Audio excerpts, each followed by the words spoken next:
بسم اللہ الرحمن الرحیم۔ آج کی ویڈیو میں ہم نوح علیہ السلام کا شجرہ، اپنی قوم کو تبلیغ، نوح علیہ السلام کی بددعا، قوم پر عذاب، پوری دنیا کیسے پانی میں ڈوبی، پانی کتنا عرصہ زمین پر رہا، کشتی کس پہاڑ پر رکی، اور بھی بہت کچھ آج کی ویڈیو میں۔ تو چلیں ویڈیو شروع کرتے ہیں۔ حضرت نوح علیہ السلام کا شجرہ۔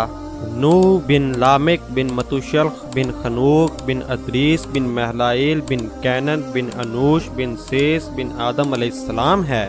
حضرت ابو امامہ رضی اللہ تعالیٰ عنہ سے ایک حدیث میں ہے کہ ایک شخص نے رسول اللہ صلی اللہ تعالیٰ علیہ وآلہ وسلم سے سوال کیا کہ کیا آدم علیہ السلام نبی تھے؟ تو آپ نے فرمایا ہاں، ان کو اللہ تعالیٰ سے کلام کرنے کا شرف حاصل ہوا ہے۔ پھر اس نے سوال کیا کہ حضرت آدم علیہ السلام اور حضرت نوح علیہ السلام کے درمیان کتنا فاصلہ ہے؟ تو آپ نے فرمایا کہ 10 قرن۔ بہت سے لوگوں کا خیال ہے کہ 1 قرن سے مراد 100 سال ہیں۔ اگر اس بات کو درست مانا جائے تو اس لحاظ سے حضرت آدم علیہ السلام اور حضرت نوح علیہ السلام کے درمیان 1000 سال کا فاصلہ تو لازمی ہے۔ ابن جریر کے قول کے مطابق نوح علیہ السلام کی قوم کو بنو راسب کہا جاتا ہے، اور نبوت کے وقت نوح علیہ السلام کی عمر 50 سال یا 350 سال یا 480 سال تھی۔ ہم نے نوح علیہ السلام کو ان کی طرف بھیجا تو انہوں نے کہا کہ اے میری برادری کے لوگوں، خدا کی عبادت کرو، اس کے سوا کوئی تمہارا معبود نہیں۔ مجھے تمہارے بارے میں بڑے دن کے عذاب کا بہت ڈر ہے۔ تو جو ان کی قوم میں سردار تھے وہ کہنے لگے کہ ہم تمہیں گمراہی میں مبتلا دیکھتے ہیں۔ تو نوح علیہ السلام نے کہا کہ مجھ میں کسی طرح کی گمراہی نہیں، بلکہ میں تو اللہ تعالیٰ کا بھیجا ہوا ہوں اور تمہیں اپنے رب کے پیغام پہنچاتا ہوں اور تمہاری خیر خواہی کرتا ہوں، اور مجھے اللہ تعالیٰ کی طرف سے ایسی باتیں معلوم ہیں جن سے تم بے خبر ہو۔ کیا تمہیں اس بات کا تعجب ہے کہ تم میں سے ایک شخص کے ہاتھ تمہارے پروردگار کی طرف سے تمہارے پاس نصیحت آئی تاکہ وہ تمہیں ڈرائے اور تم پرہیزگار بنو اور تم پر رحم کیا جائے؟ مگر ان لوگوں نے نوح علیہ السلام کو جھٹلایا تو اللہ تعالیٰ نے نوح علیہ السلام کو اور جو ان کے ساتھ کشتی میں سوار تھے ان کو بچا لیا، اور جن لوگوں نے اللہ تعالیٰ کی آیتوں کو جھٹلایا انہیں غرق کر دیا۔ اس میں کچھ شک نہیں کہ وہ اندھے لوگ تھے۔ اب آپ دوستوں کو یہاں یہ بتاتے چلیں کہ جب نوح علیہ السلام نے دیکھا کہ میری قوم ہر طریقہ اور ہر طرح سے تکلیف پہنچانے اور مخالفت کرنے میں ایڑی چوٹی کا زور لگا رہی ہے اور ان میں ہدایت کی کوئی گنجائش نہیں، تو نوح علیہ السلام افسردہ ہو گئے اور غصے میں آ کر ان کے حق میں بد دعا کی، اور اللہ تعالیٰ نے ان کی دعا قبول کی۔ جب اللہ تعالیٰ نے حضرت نوح علیہ السلام کی دعا قبول کی تو اللہ تعالیٰ نے حکم دیا کہ زمین میں ایک درخت لگاؤ تاکہ وہ تیار ہو جائے، تو اس کی لکڑی سے کشتی بنائی جائے۔ تو نوح علیہ السلام نے اللہ کے حکم پر عمل کرتے ہوئے درخت لگایا، اور اس کے تیار ہونے میں 100 سال اور بعض کی رائے کے مطابق 40 سال لگ گئے۔ سورہ ہود میں ہے کہ اور نوح علیہ السلام نے کشتی بنانا شروع کی، اور جب اس کی قوم کے سردار اس کے پاس سے گزرے تو اس سے مذاق کرتے، کیونکہ وہ لوگ اس عذاب کو بہت دور کی بات اور غیر یقینی سمجھتے تھے جس عذاب سے نوح علیہ السلام نے ان کو ڈرایا تھا۔ تو نوح علیہ السلام نے ان کے مذاق کے جواب میں فرمایا، اگر اس وقت تم ہم سے مذاق کرتے ہو تو ایک دن ہم بھی تم سے مذاق کریں گے، جیسے تم مذاق کرتے ہو کہ تم اپنے کفر و عناد پر اڑے رہے اور اس وجہ سے تم پر عذاب واقع ہو گیا۔ بس تم کو جلد معلوم ہو جائے گا کہ کس پر عذاب آتا ہے جو اسے رسوا کرے گا اور کس پر ہمیشہ کا عذاب نازل ہوتا ہے۔ حضرت قتادہ رضی اللہ تعالی عنہ فرماتے ہیں کہ اس کشتی کی لمبائی 300 ہاتھ اور چوڑائی 50 ہاتھ تھی، اور تورات میں بھی یہی ہے، اور حضرت حسن بصری فرماتے ہیں اس کی لمبائی 600 ہاتھ اور چوڑائی 300 ہاتھ تھی، اور حضرت ابن عباس رضی اللہ تعالی عنہ فرماتے ہیں کہ اس کی لمبائی 1200 ہاتھ اور چوڑائی 600 ہاتھ تھی، اور ایک قول یہ بھی ہے کہ لمبائی 2000 ہاتھ اور چوڑائی 100 ہاتھ تھی۔ ایک ہاتھ بازو کی کوہنی سے لے کر ہاتھ کی درمیانی انگلی تک ہوتا ہے۔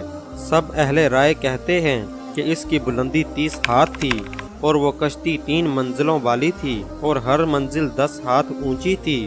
نچلا حصہ چوپائیوں اور جنگلی جانوروں کے لیے تھا، اور درمیانی حصہ انسانوں کے لیے تھا، اور سب سے اوپر والا حصہ پرندوں کے لیے تھا۔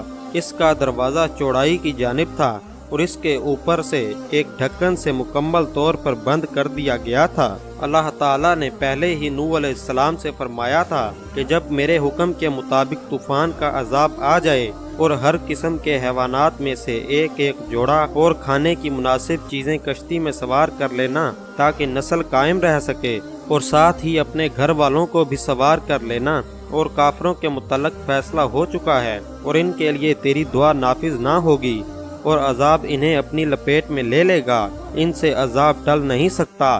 اور اللہ تعالیٰ نے یہ بھی حکم دیا کہ جب میری طرف سے عذاب نظر آ جائے تو کافروں اور ظالموں کے متعلق مجھ سے کوئی بات نہ کرنا، کیونکہ ان کی تباہی کا فیصلہ میں کر چکا ہوں اور میرا فیصلہ واپس نہیں لیا جا سکتا، اور اللہ جو چاہتا ہے سو کرتا ہے۔ بعض لوگ کہتے ہیں کہ جب نوح علیہ السلام کی قوم پر عذاب آیا تو اس وقت ایک تنور سے پانی نکلنا شروع ہوا، لیکن جمہور کے نزدیک تنور سے روئے زمین مراد ہے، یعنی زمین کے تمام اطراف سے پانی نکلنا شروع ہوا۔ مٹی کے تنور جو آگ کی جگہ ہوتی ہے وہاں سے بھی پانی جوش مارنے لگا۔ حضرت ابن عباس رضی اللہ تعالی عنہ نے فرمایا ہے کہ پرندوں میں سب سے پہلے طوطا کشتی میں سوار ہوا اور جانوروں میں سب سے آخر میں گدھا سوار ہوا، اور ابلیس گدھے کی دم پکڑ کر کشتی میں سوار ہوا۔ حضرت ابن عباس رضی اللہ تعالی عنہ کے قول کے مطابق کشتی میں سوار ہونے والے افراد کی تعداد عورتوں سمیت 80 تھی، اور حضرت کعب رضی اللہ تعالی عنہ فرماتے ہیں کہ 72 افراد تھے، اور یہ بھی کہا گیا ہے کہ 10 افراد تھے، اور ایک قول کے مطابق نوح علیہ السلام کے 3 بیٹے اور یام بیٹے کی بیوی سمیت 4 بہویں سوار ہوئیں۔ طوفان کے متعلق اللہ تعالیٰ نے قرآن مجید میں فرمایا ہے کہ پس ہم نے آسمان کے دروازے مینہ کے ساتھ کھول دیے اور زمین سے چشموں کو جاری کر دیا، تو پانی ایک کام کے لیے جو مقدور ہو چکا تھا جمع ہو گیا۔ مفسرین کی ایک جماعت نے کہا ہے کہ پانی پہاڑ کی چوٹی سے 15 ہاتھ اوپر اونچا ہو گیا تھا، اور بعض نے کہا ہے کہ 80 ہاتھ اونچا ہوا تھا۔ پانی نے زمین کے نرم و سخت پہاڑی اور میدانی ریتلے اور ہر قسم کے علاقوں کو گھیرے میں لے لیا، اور پوری زمین پر کوئی آنکھ حرکت کرنے والی باقی نہ رہی، اور نہ چھوٹوں اور بڑوں میں سے کوئی زندہ رہا۔ اور نوح علیہ السلام نے اپنے بیٹے یام کو پکار کر کہا کہ اے میرے بیٹے، کشتی میں سوار ہو جا اور کافروں میں سے نہ ہو۔ اس نے کہا کہ میں ابھی پہاڑ سے جا لگوں گا، وہ مجھے پانی سے بچا لے گا۔ تو نوح علیہ السلام نے فرمایا کہ آج خدا کے عذاب سے کوئی بچانے والا نہیں مگر جس پر خدا رحم کرے۔ اتنے میں ان دونوں کے درمیان لہر حائل ہوئی اور وہ ڈوب گیا، کیونکہ وہ کافر تھا، اس کے اعمال اچھے نہ تھے، اس نے اپنے باپ کے دین اور مذہب کی مخالفت کی، جبکہ نوح علیہ السلام کے اجنبی اور غیر رشتہ دار لوگ نجات پا گئے، کیونکہ وہ نوح علیہ السلام کے دین و مذہب کو تسلیم کرتے تھے۔ حضرت ابن عباس رضی اللہ تعالی عنہ سے مروی ہے کہ نوح علیہ السلام کے ساتھ کشتی میں 80 آدمی اور ان کے گھر والے سوار تھے۔ وہ کشتی میں 150 دن ٹھہرے اور اللہ نے کشتی مکہ کی جانب متوجہ کر دی، تو وہ 40 دن بیت اللہ شریف کے گرد چکر لگاتی رہی۔ پھر اللہ تعالیٰ نے اسے جودی پہاڑ کی طرف موڑ دیا تو وہ وہاں ٹھہر گئی۔ تو نوح علیہ السلام نے کوے کو بھیجا کہ وہ زمین کے متعلق خبر لائے۔ وہ گیا اور مردوں پر بیٹھ کر ان کا گوشت کھانے لگ گیا اور لیٹ ہو گیا۔ پھر انہوں نے کبوتر کو بھیجا تو وہ زیتون کے پتے لایا اور اس کے پاؤں مٹی سے بھرے ہوئے تھے۔ تو نوح علیہ السلام سمجھ گئے کہ پانی خشک ہو گیا ہے، تو وہ جودی پہاڑ سے نیچے اترے اور وہاں ایک بستی آباد کی جس کا نام سمانین رکھا۔ ایک دن وہ صبح اٹھے تو وہ 80 آدمی 80 زبانیں بول رہے تھے، ان میں ایک زبان عربی تھی۔ وہ ایک دوسرے کا کلام نہیں سمجھتے تھے اور نوح علیہ السلام ان کی ترجمانی کر رہے تھے۔ حافظ ابن کثیر فرماتے ہیں کہ ابو ہریرہ رضی اللہ تعالی عنہ نے رسول اللہ صلی اللہ تعالی علیہ وآلہ وسلم سے روایت کی ہے کہ آپ نے فرمایا کہ نوح علیہ السلام کے ہاں سام، حام اور یافس پیدا ہوئے، اور سام کے ہاں عرب، فارس، روم والے پیدا ہوئے اور ان میں بھلائی ہے، اور یافس سے یاجوج ماجوج، ترک اور سکالیا پیدا ہوئے اور ان میں کوئی بھلائی نہیں ہے، اور حام سے حبشی، تاتاری اور سوڈانی پیدا ہوئے، اللہ تعالیٰ نے نوح علیہ السلام کو اپنا شکر گزار بندہ فرمایا کہ وہ کھانے پینے اور لباس اور ہر ذی شان چیز پر اللہ تعالیٰ کی حمد و ثنا بیان کرتے تھے۔ حضرت عبداللہ بن عمر سے مروی ہے کہ رسول اللہ صلی اللہ تعالیٰ علیہ وآلہ وسلم نے فرمایا کہ نوح علیہ السلام نے عید الفطر اور عید الاضحیٰ کے سوا تمام زمانے کے روزے رکھے۔ حضرت ابن عباس رضی اللہ تعالیٰ عنہ بیان کرتے ہیں کہ جب رسول اللہ صلی اللہ تعالیٰ علیہ وآلہ وسلم نے حج کیا اور وادی اسفان میں آئے تو فرمایا اے ابو بکر یہ کون سی وادی ہے؟ انہوں نے عرض کی کہ یہ وادی اسفان ہے۔ آپ نے فرمایا کہ اس وادی سے نوح، ہود اور ابراہیم علیہ السلام اپنے سرخ جوان اونٹوں پر سوار حالت میں گزرے ہیں۔ ان کی مہاریں کھجور کے پتوں سے تیار کردہ تھیں۔ انہوں نے چوکے پہنے ہوئے تھے اور دھاری دار چادریں اوڑھ رکھی تھیں۔ وہ بیت اللہ کا حج کر رہے تھے۔ جب نوح علیہ السلام کی وفات کا وقت قریب آیا تو انہوں نے اپنے بیٹے کو فرمایا کہ میں تجھ کو وصیت کرتا ہوں، 2 چیزوں کا حکم دیتا ہوں اور 2 چیزوں سے روکتا ہوں۔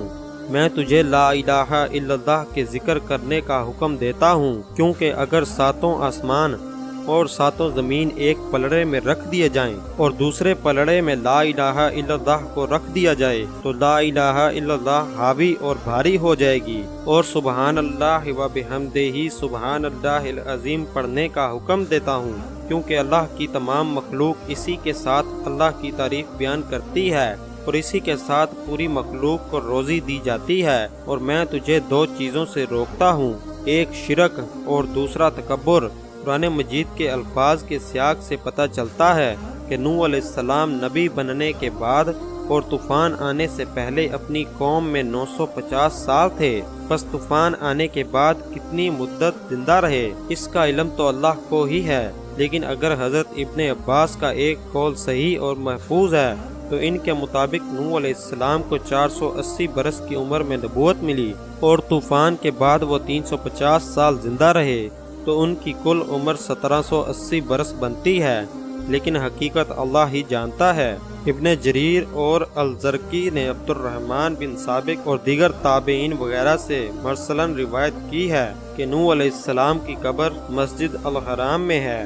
یہ بات بعض مورخین کی رائے سے زیادہ قوی اور مضبوط ہے، جو یہ کہتے ہیں کہ ان کی قبر بقا شہر میں ہے، جو آج کل کرک کے نام سے مشہور ہے، اور اسی وجہ سے وہاں ایک مسجد تعمیر کی گئی ہے۔ واللہ عالم۔ تو امید کرتا ہوں کہ آپ کو یہ ویڈیو بہت پسند آئی ہوگی۔ تو ملتے ہیں اگلی ویڈیو میں۔ اپنا بہت سارا خیال رکھیں، دعاؤں میں یاد رکھیں۔ اللہ حافظ۔